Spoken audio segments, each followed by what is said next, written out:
During my mother's funeral, a tense atmosphere evolved when my mother-in-law arrived wearing a smile. She casually mentioned that my home would now belong to her son. As she explored the rooms, considering which one she might claim, she hinted at taking over one, saying, "I wonder if this room would be suitable for me." I politely corrected her, explaining that I was the one inheriting the house. Unperturbed, she argued that since I was married to her son, essentially, everything I owned also belonged to him. "So, in a way, this house is my son's, right?" she said with a grin. Her insensitivity to my mourning was stark as she cheerfully suggested we start getting along better, implying a move-in was imminent. My frustration grew as she seemed oblivious to my grief. "Why bring this up now? Can't you see this isn't the time?" I thought to myself. This house, filled with cherished memories of my parents, felt threatened by her unreasonable claim. Amid these challenges, I recalled my journey. I'm a 44-year-old who had almost given up on marriage after turning 41. But life took a surprising turn when I met Brian, my now husband, who is 5 years my junior. We connected through a mutual acquaintance, and he always respects my views, including our discussions on where to spend our honeymoon. Although he initially suggested Europe, he happily agreed to my preference for the Maldives when I brought it up. However, complications arose when my husband mentioned his mother's desire to live with us due to his father's declining health. Despite understanding her difficulties, we had agreed before marriage that we wouldn't live together. I reminded him of this, and he promised to discuss it with his mother. Throughout these interactions, it became clear that I needed to stand firm to protect my family home from becoming just another asset claimed by my mother-in-law. My husband, recognizing my concerns, agreed to support me in ensuring our home remained a sanctuary, untouched by unwanted intrusions. Meeting a wonderful person always brings joy, yet there's a pang of regret that haunts me. My father passed away 4 years before I got married.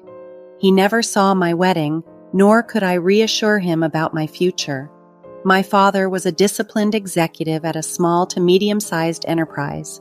I admired him deeply for his dedication and ability to provide for our family comfortably despite the modest scale of the business. This respect only deepened as I began my career as an office employee, understanding firsthand the challenges of the workplace. 3 years into my marriage, my mother also passed away. During these difficult times, my husband was incredibly supportive. "Are you okay? Maybe you should rest a bit," he'd suggest, always looking out for me during the funeral which we held at our family home. Unlike many modern funerals which are held in facilities, we had ours at home, maintaining a personal touch. At my mother's funeral, I was comforted by my husband's presence, grateful for his understanding and care. However, the mood shifted when my mother-in-law Sandra arrived. She expressed her condolences, which I acknowledged with thanks. Our relationship had been cordial but distant, as we hadn't lived together and only interacted occasionally. During the funeral, Sandra approached me, and her demeanor seemed unusually cheerful, which felt out of place. She thanked me for helping with the funeral, noting how smoothly everything went because of my efforts. Then, quite abruptly, she said, "The funeral is over now, isn't it? Let's drop the formalities." I was initially taken aback, having thought her earlier kindness was genuine. She then began commenting on how splendid the house was. Despite my protests about some areas being untidy, she dismissed my concerns with a wave, saying, "Don't fuss over the details." Then, boldly stepping further into the house, she declared, "My son will inherit this house. I wonder if I should take this room." I hesitated, trying to process her words and intentions, but it was clear that her earlier compassion was merely a facade. Her true intentions, to lay claim to my family home, were now starkly apparent. During a tense conversation at my family home, I reminded my mother-in-law that I was the one inheriting the property. With a smirk, she responded, I know your parents had no other children and a wife's belongings are her husband's, right?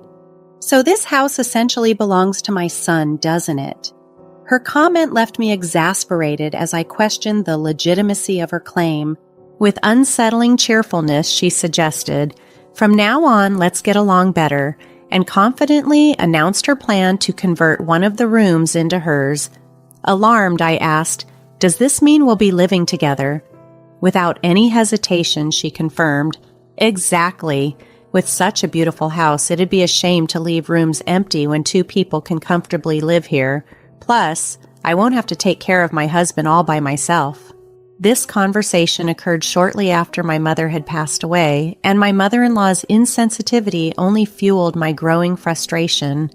Why would she make such comments during such a sensitive time? Just then, my husband overheard our exchange and intervened. "Mom, what are you saying? This isn't the right time for such discussions," he scolded. Unfazed, she retorted, "Why make such a fuss?" My husband firmly insisted she leave and escorted her out, apologizing to me afterward. "Sorry, my mom can be unreasonable." I appreciated his support, replying, "It's fine, thanks for handling it." However, as we began to move past the funeral and discuss the future of my family home, I noticed a subtle difference in my husband's approach. 12 days after the funeral, we talked about potentially moving out of our cramped apartment. "This apartment is getting too small. Shouldn't we consider moving back to my parents' house?" I suggested. He agreed, "Yeah, you're right. With the possibility of having kids and needing more space, it's better than squeezing into this tiny place." But then he hesitantly added, "Well then, we should start preparing for the move." As we delved into the details of the move, he revealed something unexpected. Considering the spacious house and all the empty rooms, I thought maybe my parents could move in with us. I was stunned and asked, "Are you suggesting we live together?" Recently, I had noticed a change in my husband. Despite previously appearing to prioritize my opinions, I now wondered if he was just agreeing with me without considering the implications, or if he was too influenced by his mother's wishes. His readiness to accommodate her ideas was becoming more evident, challenging my perception of him as a supportive partner. The suggestion from my husband to consider living together made me question his genuine stance on the matter. Despite my clear objections to cohabitation, he seemed to waver, often appearing to side with his mother. "Haven't I made it clear we won't live together?" I reminded him frequently. His usual response was, "But Mom keeps insisting." I brought up how he had stood up to her at the funeral, confronting her about her inappropriate behavior. "You opposed living together then, didn't you?" I challenged. He conceded, "Yes, I was upset about her barging in, but that doesn't mean I'm completely against the idea of living together. I just didn't think such a crucial decision should be made hastily at the funeral." Although he had appeared to agree with my stance initially, it became evident that his inclinations might align more with his mother. Moreover, he seemed to dodge making definitive decisions, perhaps believing that maintaining a stance of neutrality absolved him of choosing sides. It was frustrating. "I'm firmly against living with someone who intruded into my parents' house during the funeral and presumed to claim a room," I asserted. "Please make sure your mother understands this," I insisted. Reluctantly, he replied, "Why are you so bothered by it? Fine, I'll let her know." My perspective on living with my in-laws had shifted dramatically after witnessing my mother-in-law's behavior at my mother's funeral. The idea of sharing the home that my father had built, a place filled with cherished memories with her, was now unthinkable. This was compounded by my husband's lack of firmness. When he did communicate my stance on cohabitation, my mother-in-law directly challenged me, questioning, "Why are you opposing living together in such a spacious house? You're Brian's wife now, and his father and I are practically your parents too. Why such strong opposition?" I reiterated my refusal to cohabitate, mentioning my husband's mobility issues and the challenges I face managing alone. She accused me of abandoning them, to which I reminded her of the practical reasons we had discussed before. Despite feeling sympathy for my father-in-law's health, the possibility of being overwhelmed with responsibilities if we were to live together loomed large. If cohabitation were ever to be considered, a significant improvement in both my husband's and mother-in-law's attitudes toward my needs and boundaries would be non-negotiable. A few days after my mother-in-law called me heartless, I was surprised to see my husband rearranging our living room. Curious, I asked him, "What are you doing? Is this for storing moving boxes?" He replied, "No, I'm planning to make space for 2 beds here." The mention of 2 beds immediately filled me with dread. Cautiously, I inquired, "Are your parents coming to stay?" To my dismay, he said, "No, they're moving in today." The news hit me hard. Despite my clear objections, it seemed my husband and mother-in-law had decided on cohabitation without my consent. "Why is this happening?" I questioned, my frustration growing. He explained, "Their lease is up, so we decided they'd move here instead of renewing it. It'll be cramped with 4 of us, but we're moving soon, right? Just bear with it for a little while." Distressed, I reiterated, "That's not what I meant. Why is cohabitation even on the table? I've said before, I don't want to live with someone who barged into my parents' house on the day of the funeral and suggested living in this room." He promised to talk to his mom, adding, "We'll be living together from now on, so please try to get along." Annoyed, I asked, "Why do you prioritize everything your mom says?" He tried to clarify, "It's not about prioritizing her. I listen to both your opinions and make judgments." However, it was clear that when it came to my mother-in-law, he seemed unable to resist her influence, believing he was making independent decisions. I had always seen him as kind, but alongside my mother-in-law, he became a different person, inadvertently forcing me into this unwanted living situation. As we welcomed my in-laws into our already cramped apartment, my mother-in-law began to complain about the living conditions.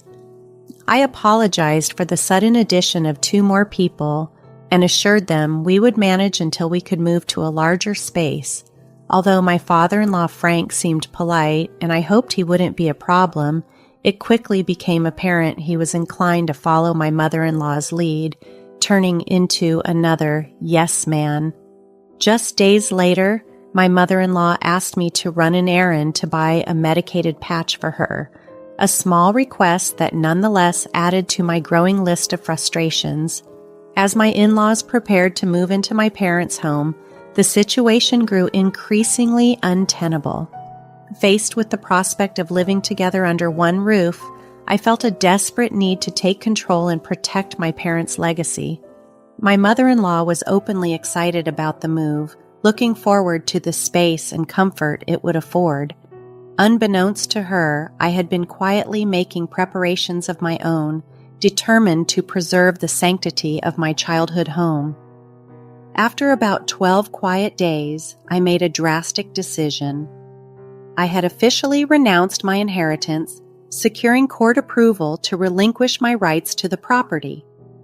When I announced this to my family, I explained, "This house holds immense sentimental value for me. I couldn't bear the thought of you living there, so I've decided to let it go, keeping it as a beautiful memory in my heart." My mother-in-law was incredulous, berating me. "What madness possessed you? Even if you didn't want it, you could have sold it for a good sum. Why just abandon it?" I remained calm as I responded, "Selling it would just mean you'd end up relying on that money next. I thought it'd be clearer if I simply had nothing to do with it." She was furious. "We moved out of our previous place for this. What are you doing? How will you make it up to us?" I stood firm, my voice steady. "I've consistently opposed cohabitation. You forced this situation upon us without a proper discussion." So I took a stand. The revelation of my renunciation left my husband and mother-in-law visibly shaken, their faces drained of color, and they were speechless. My father-in-law looked on, bewildered by the unfolding drama. Pushing the conversation further, I addressed my husband. "Brian, I've been thinking about getting a divorce. What do you think?" He stammered, taken aback. A divorce? Before he could further articulate his thoughts, my mother-in-law interjected aggressively, "Brian, you should divorce this ridiculous wife immediately." Her demand for a divorce was harsh but expected, and it served as a critical test to see if my husband could make an independent decision in such a crucial moment. Brian mumbled a response, still struggling to articulate his position. Seeing his hesitation, my resolve hardened. "Fine. Divorce seems to be the only option," I declared. My father-in-law tried to intervene. "Brian, it can't be helped. Your mom is insisting." Brian finally spoke up, albeit reluctantly. "Well, you seem to want a divorce too, and maybe that's for the best." Even in this pivotal moment, it became clear that my husband, along with his father, remained unable to stand up to my mother-in-law's dominant will, always defaulting to her wishes in even the smallest decisions. When my husband suggested divorce, it seemed as if he was trying to portray it as a concession for my benefit. Resigned yet determined, I declared, "Very well, let's proceed with the divorce." I planned to move out with just a few essentials. That night, I stayed in a budget hotel, knowing urgent tasks awaited me. The following day, I took a half day from work and went back to the courthouse to manage these matters. A few days later, my mother-in-law called, clearly agitated. "What's going on? It seems that house is now becoming yours. Why this sudden change?" she demanded, likely having learned of the situation through the estate division process. "Yes, the house is mine," I affirmed. Accusations flew from her side. "You forged documents and deceived us." I responded calmly, "Why would I forge documents meant for court submission? Those are genuine." "Then why is the house becoming yours when you were supposed to renounce the inheritance?" she pressed. I explained, "Well, right after I submitted the renunciation application, I withdrew it. Renouncing an inheritance is indeed difficult once accepted, but it takes about a month for the application to be processed, during which it can be retracted. The documents I showed were from the application stage. I intentionally led you to believe I had relinquished the house and used the threat of divorce to gauge reactions and decide my next steps." I had not expected my mother-in-law's mindset to change, but I had hoped my husband would show some sign of not wanting the divorce. If he had expressed reluctance, I planned to reconsider and later clarify the situation about the house. However, things had progressed differently. "So, the property division will make the house yours then? Since it was acquired before the divorce, it's subject to being split, right? You two are supposed to sell it and split the money, aren't you?" My mother-in-law reasoned, looking to salvage what she could from the situation. However, I had anticipated this. If that house were jointly acquired, it would indeed be considered marital property. But it's an asset I inherited, which is exempt from property division. Specific assets like inherited property aren't eligible for division, I clarified. She persisted. "What about the money that would come to Brian through property division?" I calmly responded, "We've only been married for a few years." This brief marriage duration further complicated her plans, as the shorter the marriage, the less likely the division of individual inherited assets, preserving my rightful claim to the house.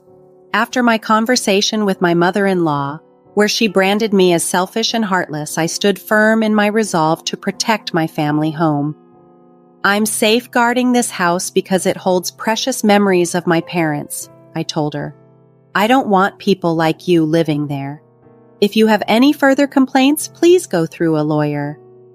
Following that heated exchange, the divorce proceedings unfolded more quickly than expected. It seemed my mother-in-law had urged my husband to hasten the process. Regardless of her motivations, the divorce was finalized, liberating me from the ongoing stress of dealing with my in-laws. There was a profound sense of relief, as if I had successfully protected my father's home from potential disruption. After I moved out, my ex-in-law continued to live in the apartment where my ex-husband and I had resided. Despite there being one less person, the limited space must have felt even more constrained. My former mother-in-law began looking for new living arrangements, but their age presented hurdles in passing rental screenings. Eventually, my ex-husband found a smaller, single-family home for them. Although it was a downgrade in size and likely came with higher rent compared to the apartment, it offered them their own space. He took on the responsibility of supporting his parents, facing a challenging road ahead. Initially thrilled by the prospect of moving into the large house left by my father, my former mother-in-law had to settle for a considerably smaller and different reality, which must have been a disappointing turn of events for her. As for me, I started a new chapter in the house that my parents left behind. It feels warm, almost as if my parents are still with me, preserving their legacy and the memories we shared. This new beginning marks a time of healing and reflection, a chance to honor my parents' memory in the peace of their beloved home.